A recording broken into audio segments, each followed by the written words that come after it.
Hi everyone, I'm Sahar with the NM Home Deals team. So today I wanted to talk about real estate and AI. I know that AI is something that everyone has been talking about. I mean, I am one of those people. I ask ChatGPT about a lot of things, whether it comes to my own personal life or my business life. And so I really wanted to kind of just deep dive into real estate and AI and how it's kind of affecting sellers and buyers. So really, what we're seeing is yes, AI and ChatGPT is a great starting point if you're a seller or a buyer. If you want to ask generic questions, or if you're looking for some information to get you started, but you really want to reach out to a local realtor to assist you with either strategizing on whether now is a good time to sell, what price should you list your house at, and what updates and upgrades should you be doing. So we did talk to a seller recently, and they did start with ChatGPT. ChatGPT did give them a little bit of good information, but then it was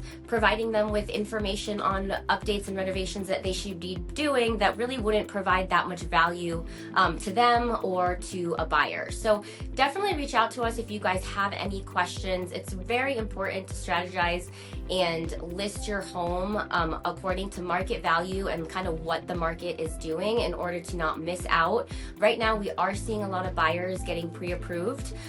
We'd love the opportunity to assist you guys, especially with buyers too. We do have a lot of coming soon listings and off-market listings that we can help you guys with. I know sometimes buyers do question, what should we offer on a house? Again, that's a great question to ask a real estate broker. ChatGPT can give you some generic information, but it's not going to give you information on how many offers are on the house or why they've listed the property the way that they did. Also, New Mexico is a non-disclosure state, so when they're gathering the information from the internet, they're not getting closed sales prices. So we can definitely help you guys out with that. So if you guys do have any questions, again, ChatGPT is a great place to start, but please reach out to myself, reach out to my team. We'd love the opportunity to assist you and help you with your home buying or selling needs. Thank you so much.